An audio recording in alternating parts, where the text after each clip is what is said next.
A paz do Senhor Jesus Cristo, amados irmãos e irmãs. Sejam muito bem-vindos a mais uma aula da Escola Bíblica Dominical, este material que é disponibilizado a título de auxílio subsídio para todos os professores empenhados na exposição da Palavra de Deus.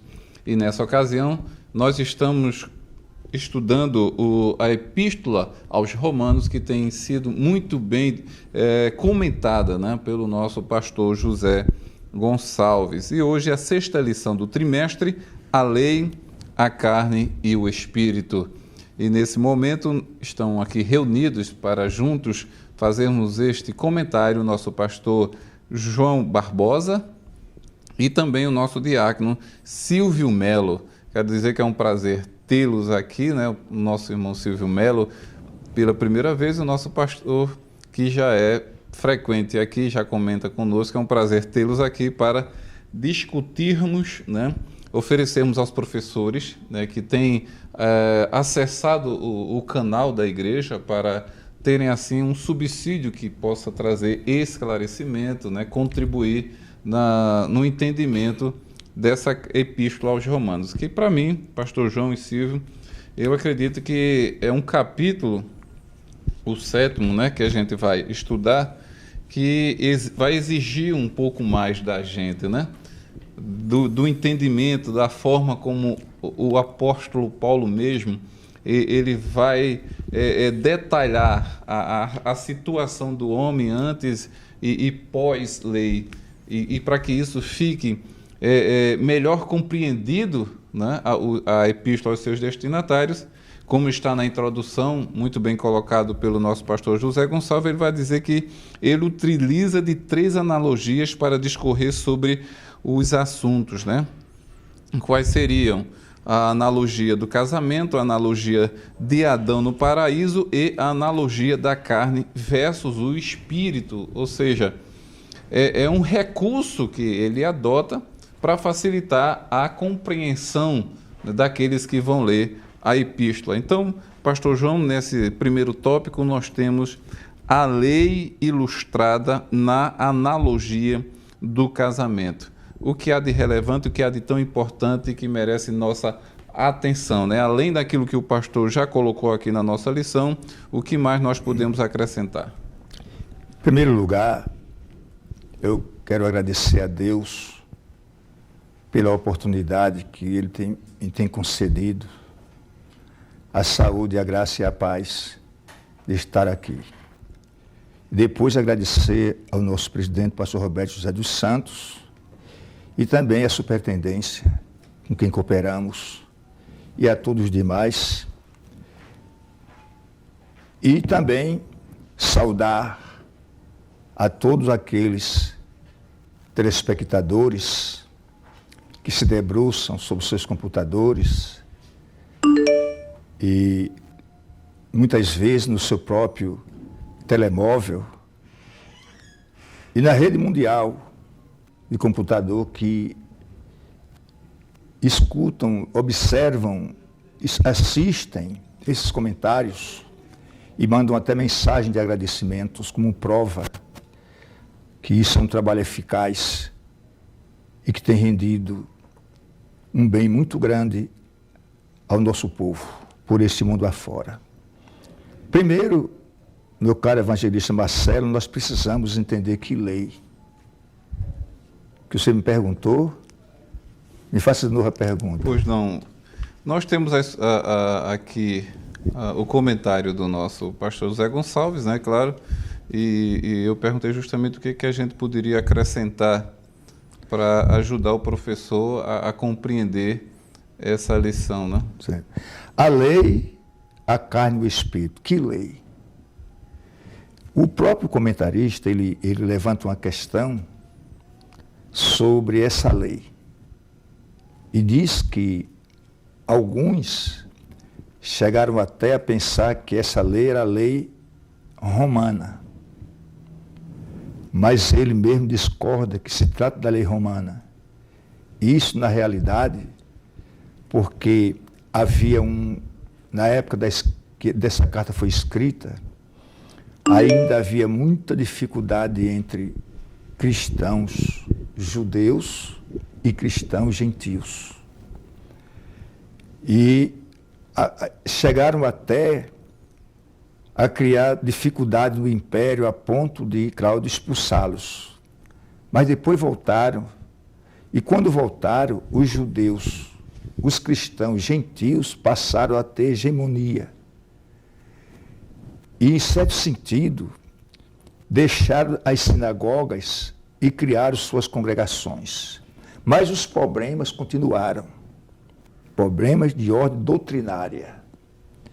Porque os irmãos judeus cristãos, um grande número, eram judaizantes. Não era fácil libertar, cortar essas amarras com os princípios fundamentais do judaísmo para um judeu.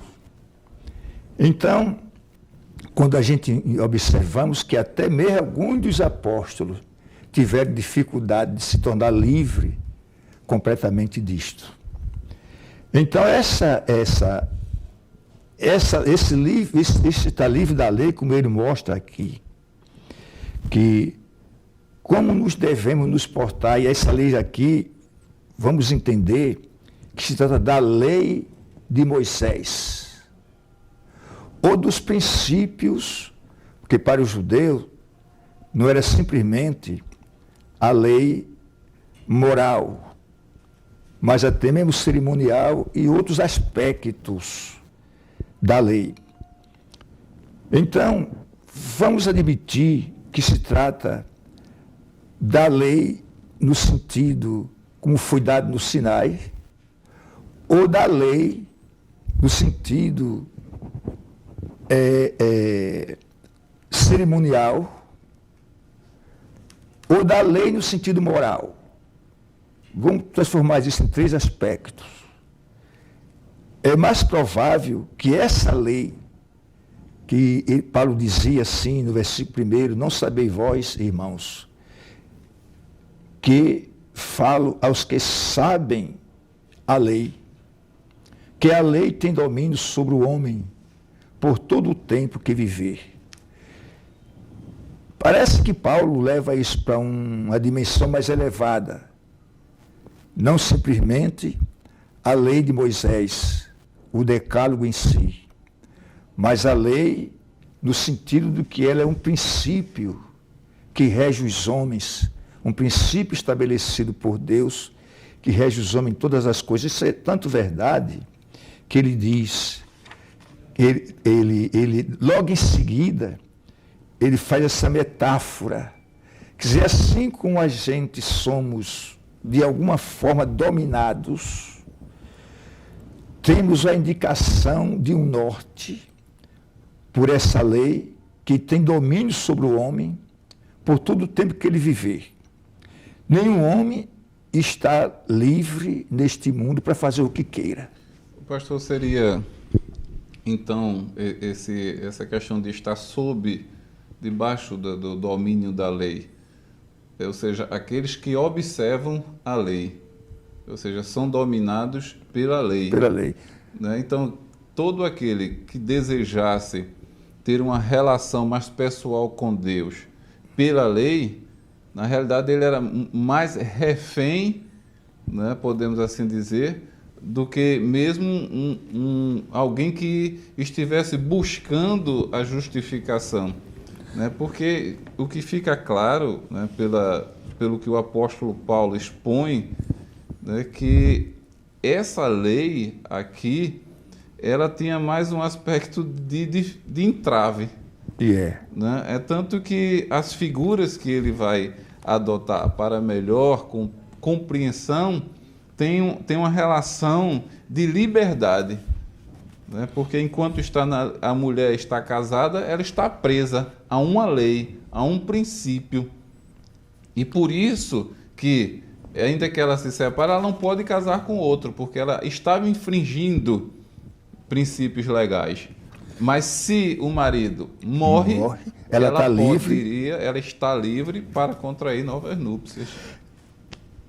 Não é fácil interpretar esse texto da forma, penetrar no sentimento do apóstolo Paulo.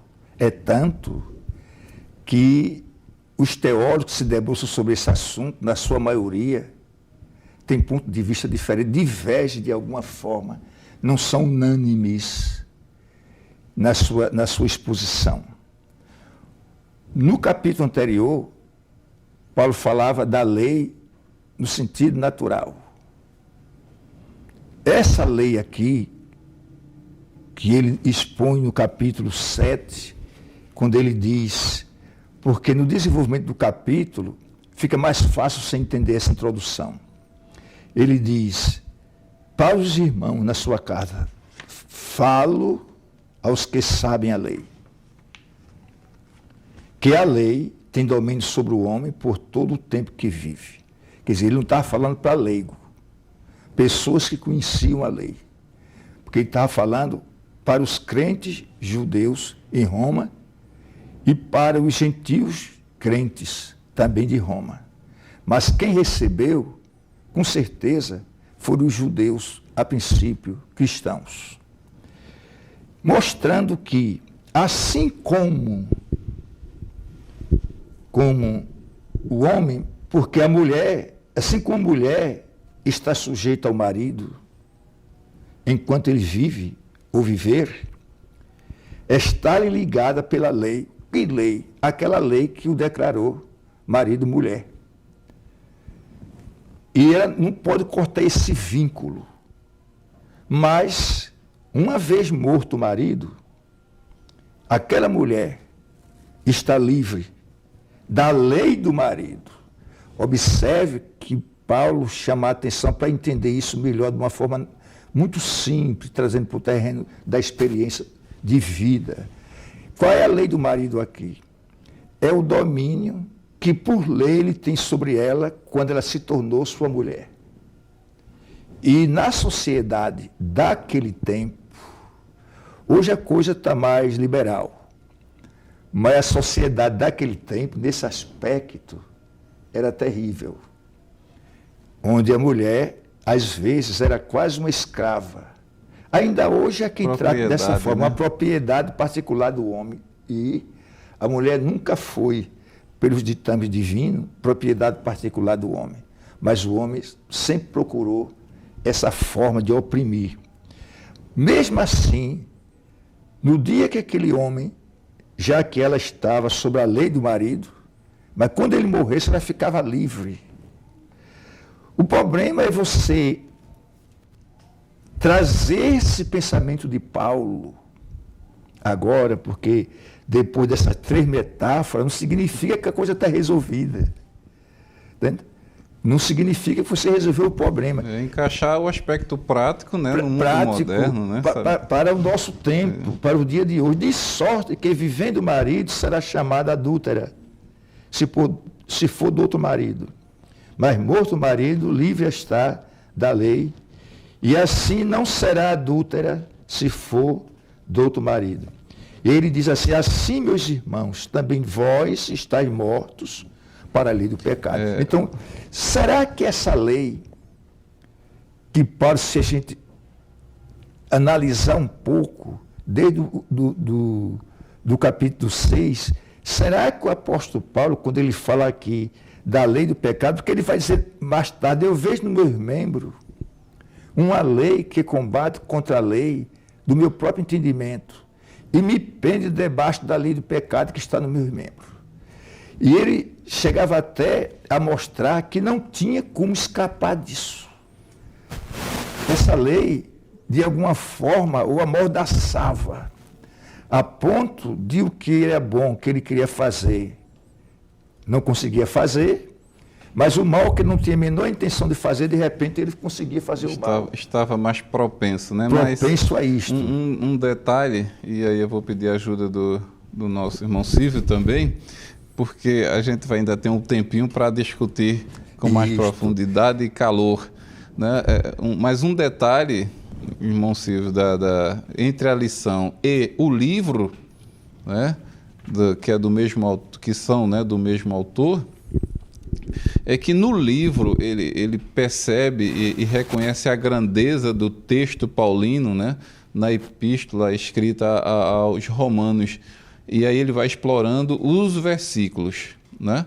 Vai comentando os versículos. Aqui, evidentemente, foi feito por tópicos para ter um caráter pedagógico mais acessível, mas a recomendação para o professor da Escola Bíblica Dominical é que dê uma olhada no livro também, né, para perceber a riqueza da abordagem. Me deu uma partezinha aí. É como se ele dissesse o seguinte: professor, quando você for para a sala de aula, frente dos seus alunos, leve as 2 lições. Sim. Né? Leve a lição 7 do dia, mas leve também a lição 5, né? E leve a lição 6. São necessárias para entender. Ele diz aqui, Romanos 7 deve ser interpretado à luz de Romanos 6. Especialmente 7, 12 a 14. E manda também ler 3, 20, 21 a 31, 4, 13 a 16 e 5 e 20. Quer dizer, é todo um viver desse processo, desse pecado. Essa leitura que vamos fazer aqui, que ele está citando, vai nos levar para aquela condição do homem que herdou uma herança que eu chamo de maldita. Eu chamo de maldita, mas que a gente fica livre em Cristo Jesus. Que foi desfeita no Calvário. No Calvário, né? Exatamente. Irmão Silvio, o segundo ponto aqui, ele vai usar a figura do Adão, né? Do primeiro Adão. Adão ilustrado na analogia da solidariedade da raça. E aí, esse tema, ele adota para explorar o capítulo 7, do versículo 6 ao 13. Então, foi subdividido na lição, né? De volta ao paraíso, lembranças do Sinai, a lei dada a Adão. Como podemos entender, né, esse tópico, né, e qual a melhor forma do professor da escola dominical tornar compreensível essa abordagem para os alunos? Bem, essa lição, como o pastor já falou, como já foi falado aqui, ela não é uma lição muito fácil. A gente tem que fazer um conjunto, entender todo o conjunto para que a gente possa vir fechando os pontos. O professor, com certeza, amanhã ele terá uma sabedoria de já ir deixando os pontos já fechados para que ele não haja aquela pergunta que retrai muitas vezes quando você está lá no fim, alguém que não entendeu. Mas quando a gente vê o primeiro ponto que o pastor falou sobre o casamento, que ele pegou aquela situação do casamento para mostrar a passagem do velho homem para uma nova criatura, como sendo um novo casamento, uma nova vida, uma nova etapa de vida.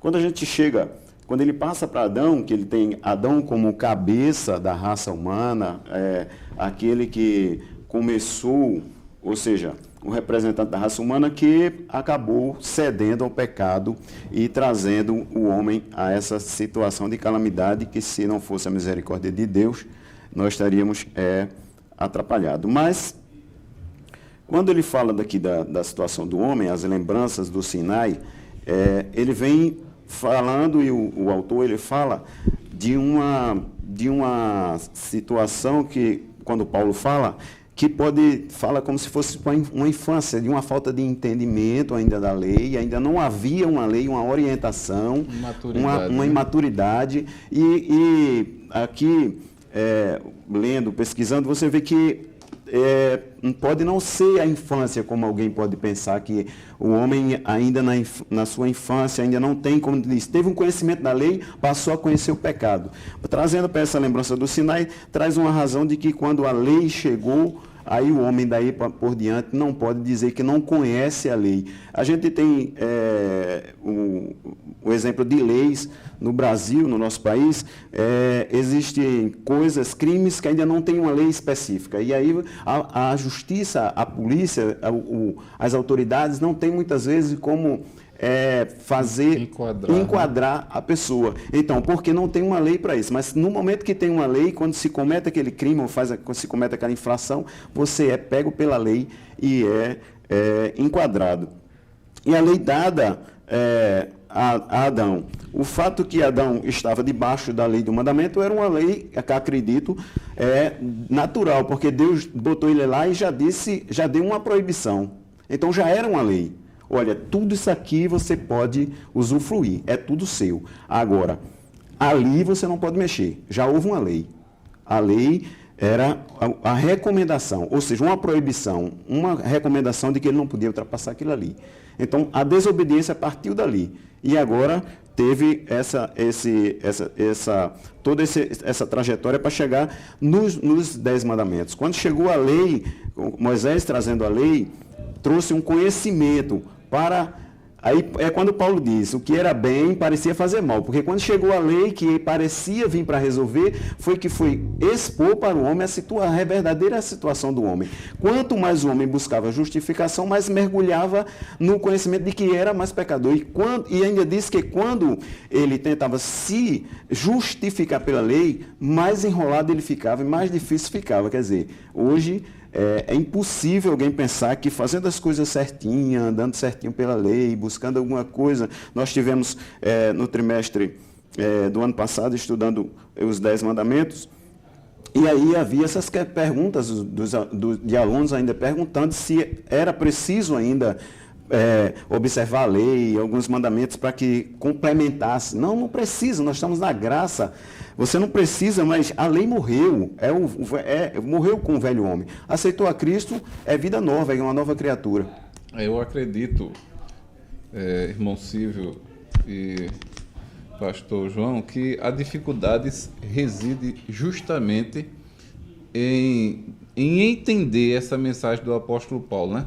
Nós temos aqui Romanos 7 e 6, que diz: mas agora estamos livres da lei. Pois morremos para aquilo em que estávamos retidos, para que sirvamos em novidade de espírito e não na velhice da letra. Ou seja, caducou, né? Mas aí o versículo 7, pastor, diz que... Da própria lição. No versículo 7, que está também na nossa lição, exato. Né, que diz que diremos, pois? Né? Ou seja, nesse caso, qual é a conclusão, então, disso? Então seria a lei pecado? A lei é pecado? Ele responde, de modo nenhum. Bom, realmente pode causar conflito, confusão, algum distúrbio intelectual, né, no esforço de tentar entender aquilo que o apóstolo Paulo está transmitindo. Mas ele diz que, mas eu não conheci o pecado senão pela lei, porque eu não conheceria concupiscência se a lei não dissesse, não cobiçarás. É aquilo até que Silvio falou, ou seja, quando não há em qualquer regime, qualquer lei, né, que detalha especificamente um crime, ou seja, ele acontece, mas legalmente, judicialmente não pode ser tido como um crime porque não está previsto. Isto. Mas percebemos que é uma infração. Contra que tipo de lei, então? Ou seja, a lei que nós temos hoje, evidentemente, tem uma natureza, tem um princípio e um objetivo, né? Que é manter a unidade social, proteger os indivíduos, a propriedade, etc. Mas necessariamente, se a gente, apesar de a lei hoje já está, o homem, né, intelectualmente muito amadurecido, mas ainda existem eventos não previstos na lei. E um exemplo disso por exemplo, crimes relacionados à internet, hoje. Então, na nossa Constituição brasileira tem sido aí debatido, estudado, para fazer uma lei que também abarque essa área, mas não deixa de ser um crime. Exato. Então, qual é a lei que está imperando aí, pastor? Que eu acredito ser, quando Paulo fala de a lei, que nós não... existe uma lei que o homem não está mais subjugado, mas a outra lei que ele considera necessária. Quando a gente volta para Romanos, não só 6, mas 5, a gente vai encontrar, tem pelo menos na teologia de Millard Erickson, teologia sistemática, ele mostra 3 pensamentos, um de Pelágio, e diz que na concepção pelagiana, Deus não acredita ao homem a natureza corrompida e nem a culpa. Como não teria nada a ver com aquilo ali. Já na visão arminiana, Deus atribui ao homem a natureza corrompida, mas não atribui a culpa. Isso é um pensamento de Armínio. Mas os calvinistas, que se aprofundaram mais estudaram melhor esse detalhe, entendia que Deus atribui ao homem tanto a natureza corrompida quanto a culpa. O nosso pensamento, que tende mais para os princípios arminianos do que calvinista, a gente, e me parece que é esse o pensamento da nossa lição, nós vamos compreender que, de qualquer forma, se é atribuído ao homem a natureza corrompida, embora ele não seja culpado direto, ele é culpado pelos seus pecados. Mas, como disse Davi, em pecado fui gerado, em iniquidade me concebeu minha mãe. Jesus, que nasceu de mulher, não foi concebido pela vontade do homem, pela vontade da carne, nem pela vontade do varão, mas de Deus. Então ele nasceu livre dessa natureza corrupta e também da culpa.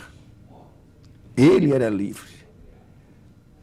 Ele não tinha nem a culpa da natureza corrompida e nem tinha a culpa. Ele era plenamente livre. E um dia ele disse assim, quem pode me convencer do pecado?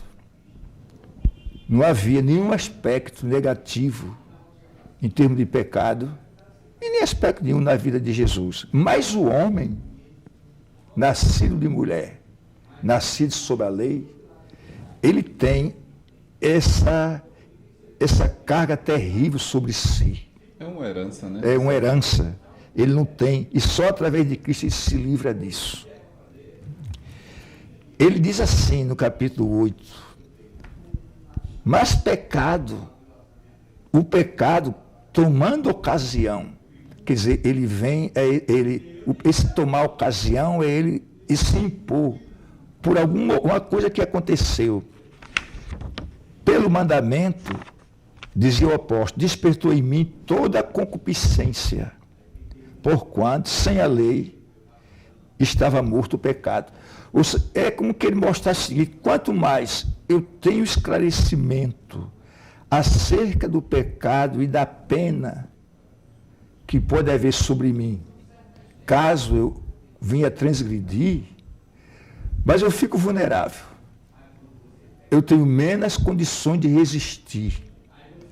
Porque ele aqui não está levando a coisa para um ponto disso, ele está no meio de uma narrativa. Precisa entender que mais tarde ele vai dizer, mas nenhuma condenação, lá no capítulo 8 ele vai dizer, mas nenhuma condenação há para quem está em Cristo Jesus. Ou seja, todo o processo que ele mostrou no capítulo 7, que o prendia debaixo dessa lei do mandamento e o empurrava assim, me permita a expressão assim, para baixo, levando ao pecado. Por quê? Lá em 4:23 de Provérbios diz assim, sobre tudo que se deve guardar, guarde a porta do seu coração, porque dele procede a saída da vida. Lá em 17 de Jeremias 10 diz que o coração do homem é perverso mais do que todas as coisas, quem o conhecerá? Quer dizer, o próprio homem não o conhece plenamente, quem o conhece mesmo é Deus.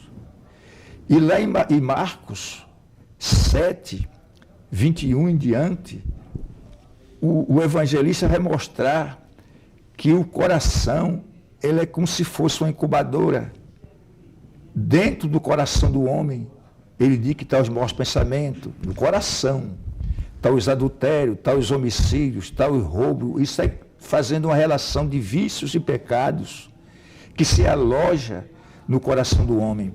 Em Gálatas 5,16, ele diz assim, o apóstolo Paulo, eu vejo nos meus membros uma lei que combate contra a lei do meu próprio entendimento e me prende debaixo da lei do pecado que está no meu membro.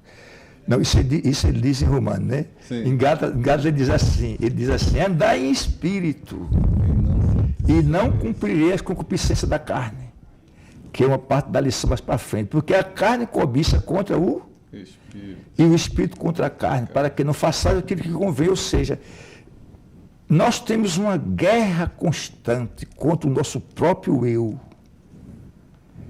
E só conseguiremos vencer essa guerra se entendermos as leis do Espírito de vida. Quando ele diz a lei do Espírito de vida em Cristo Jesus, me libertou da lei, do pecado e da morte. É um pouco da lição, da próxima lição. Mas né? a gente tem que buscar subsídio claro, onde tiver, né? Para entender o que está aqui. Eu tenho que buscar subsídio onde tiver.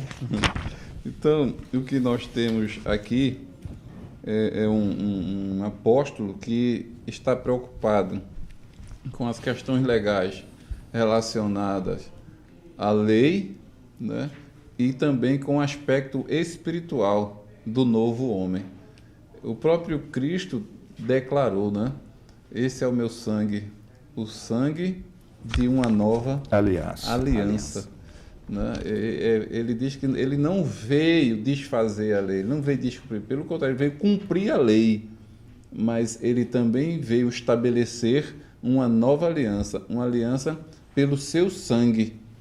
Quer dizer, o homem não alcançaria, Silvio, nenhum reconhecimento divino pelo fato dele ser um observador, né, rigoroso das normas legais, né, mas ele seria reconhecido por Deus por ter no sangue de Jesus, né, o elo, né, de ligação entre essa nova criatura e Deus, que exigiu um sacrifício definitivo. Ô, irmão Marcelo, então nessa analogia, o apóstolo, como ele escreveu para crentes, cristãos judeus, principalmente, quem estava com essa carta em mãos, o que é que a gente podemos entender dessa analogia que ele faz? É que essa lei em Cristo, que os judeus se apegavam, ela cessou. É como uma mulher que era presa ao marido, mas o marido morreu. A lei dos ritos, né? Das cerimônias, exatamente, das exigências, né? Que o homem tinha que observar. Não é que essa nova vida vai torná-lo um homem sem lei. Do contrário. Muito pelo contrário. Muito pelo contrário. Né? Então, no terceiro tópico, irmão Silvio, fala do cristão ilustrado na analogia entre a carne e o espírito, né?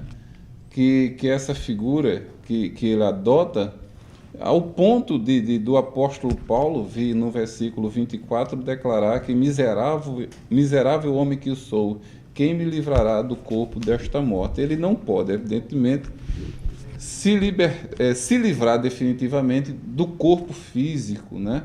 Que tudo indica quem tenta lhe estimular a praticar algo que não agrade a Deus, algo diferente do que a alma e o espírito desejam. Então, como é que a gente pode entender esse terceiro tópico da nossa lição?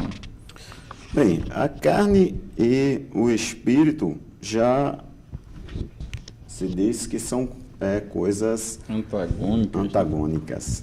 Ou seja, o espírito, ele é santo, ele é divino, e a tendência dele é para as coisas espirituais. Enquanto a carne tem a sua inclinação e voltada para os seus próprios deleites, seus desejos. E essa inclinação é pecaminosa. Então, ela vai ter a tendência sempre para o pecado, para os prazeres, para as coisas que condenam, que vai levar o homem para a condenação. E o espírito luta, uma luta constante, para que seja combatido essas atitudes, essas coisas da carne. Essa luta travada, quem vence? Quem está mais forte? Porque tem um versículo que diz: o espírito é forte, porém a carne é fraca. E há pessoas que entendem que o espírito sempre vai vencer, porque tem esse versículo dizendo que o espírito é forte e a carne é fraca. E tem gente que se apoia nisso até para justificar algumas coisas que praticam, dizendo, mas a carne é fraca, a própria Bíblia diz. E quando se diz aqui que o espírito é forte, é na tendência de que o espírito é divino. Então, a carne é uma coisa que vai sempre levar a buscar a tendência para cair, mas se dermos a primeira maior vazão, maior intenção, ou deixar a carne reinar, como o apóstolo Paulo diz, aí o fim é triste. Por isso que o espírito precisamos reprimir a carne, ou seja, crucificar a carne, fugir dos desejos e das paixões, e já está crucificado com Cristo, morto para o mundo, já se diz que a carne já não reina mais. Porque alguém que está morto não tem o seu próprio domínio, já não faz a sua vontade. Quem está morto é conduzido, já era, passou. E aí, quando se torna uma nova criatura, pelo Espírito Santo, através da graça de Cristo, é que ele pode vencer as atitudes da carne e combater as malignidades da carne, como ele chama aqui. Nesse caso, irmão Silvio, reprimir esses desejos carnais, né, não significa autoflagelar-se, né? Não, de forma alguma. Reprimir é ter um controle, porque nós somos naturalmente humanos, né? E há as tendências. Assim como temos fome, temos sede, temos os nossos pensamentos, também somos iguais a qualquer um. O controle é que faz a diferença. Esse controle o homem não faz da sua própria vontade carnal. Se o homem não tem Deus, primeiro não reconhece que ele não é nada sem Deus, não aceita. Quando ele aceita Jesus Cristo e passa a ter essa transformação imediatamente justificado, e aí o Espírito Santo começa a trabalhar, ele começa a ter uma noção, e aí ele passa a olhar não só a vida dele, mas todo o mundo em sua volta, toda a história, tudo que acontece com a outra perspectiva, uma perspectiva de um olhar agora de Cristo, a mente de Cristo, um entendimento diferente daquilo que é o homem carnal. Quando você conversa com alguém no trabalho que é uma pessoa carnal, porque tem alguém que tem ainda um respeito, uma coisa, e tem outro que não tem respeito nenhum, ele é um homem totalmente carnal, e você vê que não tem um temor, não existe o temor. Quando aceita Jesus Cristo, esse homem mesmo, que era assim, sem nenhum temor, ele passa agora a ter uma transformação, uma mudança, porque pela graça o Espírito Santo vai convencendo ele dessa situação, e ele passa a controlar essa situação da carne, através da graça, pela fé em Jesus Cristo. Ou seja, pastor, quer dizer, quem acredita que maltratando a carne vai conseguir, né, inibir a ação maléfica do pecado, está totalmente enganado, né? Tá enganado. Nem tão pouco acreditar que ele está sendo penalizado duas vezes, né? Espiritualmente e materialmente falando. Existe também aquele pensamento de que se eu me clausurar para orar, alimentar a minha alma, a prática do jejum, que não é um jejum equilibrado também, talvez alguém diz, não, eu vou aniquilar a minha alma. Se num ponto de vista entregando totalmente ela ao maus trato, no outro polo nós temos o extremo de prender-se, enclausurar-se só para orar, né, imaginando que a carne não vá de alguma forma suscitar algum desejo. O apóstolo Paulo, ele era um homem de oração que teve profundas experiências espirituais e que, no entanto, chegou um determinado momento que ele clamou, miserável homem que sou, né? E ele também disse, ou seja, há momentos que eu quero fazer uma coisa e não consigo, ou seja, e aquilo que eu não quero, eu faço, seja, é essa este constante e ininterrupto conflito entre o desejo carnal e o desejo espiritual, né? Por isso que o apóstolo dizia aos Gálatas 5,16, andai em espírito e não cumpra as concupiscências da carne. Andar em espírito nem andar transparente, não. Não. Andar em espírito e não cumpra as concupiscências da carne. Porque João traçou um tripé na sua carta. Ele chamou concupiscência da carne, concupiscência dos olhos e soberba da vida. Tudo que o homem possa fazer de errado neste mundo está nesse tripé. Ele não vai fazer nada de errado fora desse tripé. Concupiscência da carne, concupiscência dos olhos, soberba da vida. Quando Paulo dizia assim, andai em espírito e não cumpra as concupiscências da carne, ele estava querendo eliminar, dar um antídoto para eliminar esses desejos que se aproximam do ser humano. E quando você lê, aí no versículo 17, de 5 de Gálatas, ele diz, porque a carne combate contra o espírito e o espírito contra a carne, para que não faça o que quer. Mas se ele anda em espírito, ele está sempre triunfando sobre as concupiscências da carne, que ela pode surgir de um momento, mas ela não surge de momento para quem pratica uma vida de piedade na presença de Deus. Um exemplo, se você lê a Bíblia todos os dias, e você ora todos os dias, e você todos os dias procura consagrar a sua vida a Deus, ou seja, você faz uma reflexão, o que foi que eu fiz hoje, espiritualmente, onde eu errei, e pede perdão a Deus, você passa uma noite tranquila, e agradece a Deus, e você inicia amanhã um outro dia. Se você tem esse cuidado diário, é mais difícil um tropeço. Mas se esse cuidado não existe, a probabilidade de um tropeço na vida espiritual vai se tornando real e, com o tempo, fatal. Então, ande em espírito, para que não possa ser tragado pelas concupiscências da carne. Jesus dizia assim, olhai, segundo Marcos, vigiai e orai. Aí dizia o seguinte, o espírito está pronto, sempre pronto, mas a carne é fraca. E nesta vida, o nosso espírito, de alguma forma, depende muito da nossa ação, de nosso corpo. E o que é interessante é que, como isso é compreendido também pelo indivíduo, qualquer indivíduo, não necessariamente um cristão, quando ele tem qualquer aflição da alma, né, que ele atribui ao psique humano, ele procura um profissional, né, para conversar e procurar entender o porquê daquela angústia, né, daquele sentimento que lhe causa dor, que atrapalha no seu bem-estar. Ele procura um profissional, né? Então, se ele procura um profissional, ele sabe como é que deve ser tratada, né, a sua parte imaterial.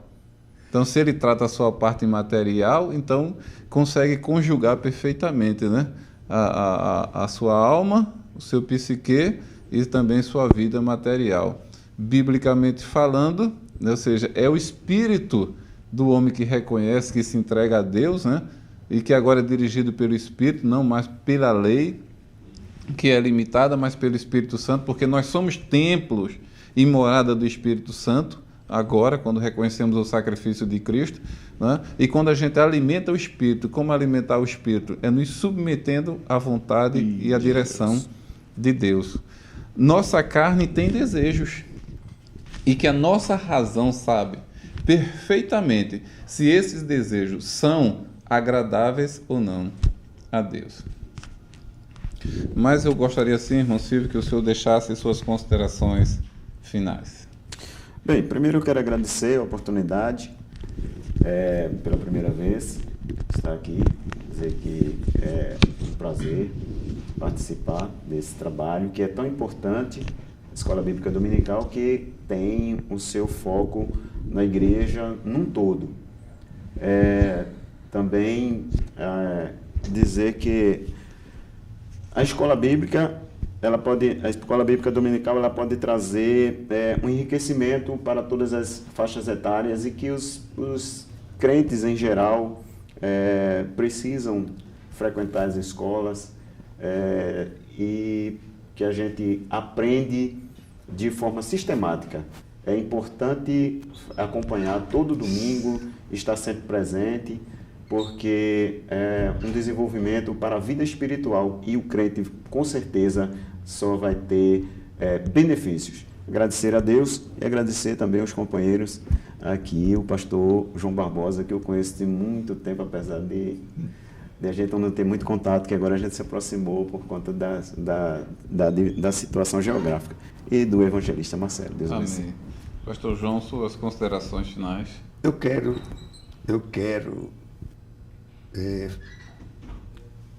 tornar audível, me permita, o primeiro ponto do subsídio bibliológico do terceiro ponto da lição, que diz o seguinte, sob o título O Conflito entre a Lei e o Pecado. Este conflito é inevitável. Duas leis se chocam, a lei do pecado e a lei de Deus. Podemos chamá-las de lei carnal e lei espiritual. Entretanto, esse conflito pode ser facilmente dominado, observe bem, pelo crente, se ele dominar o pecado pela lei espiritual. É o que o apóstolo dizia, andar em espírito. Aí ele prossegue, o campo de batalha. Ele faz essa metáfora. É como se fosse um campo de batalha, onde essas duas forças que agem no interior do homem, que é o coração, Paulo ilustra o coração como o interior de nossas vidas, para mostrar esse conflito. E, querendo, na própria lição, amados, vim para Romanos capítulo 8 e versículo 1 da carta do apóstolo Paulo, que diz, portanto agora, nós agora somos crentes, nenhuma condenação há para os que estão em Cristo Jesus, mas ele faz o adendo, que não ande segundo a carne, mas segundo o Espírito. Que Deus abençoe a todos, no nome do Senhor Jesus Cristo. Amém. Muito obrigado, meus amados irmãos, pela presença em mais um programa, né, que tivemos aqui para explicar a palavra de Deus.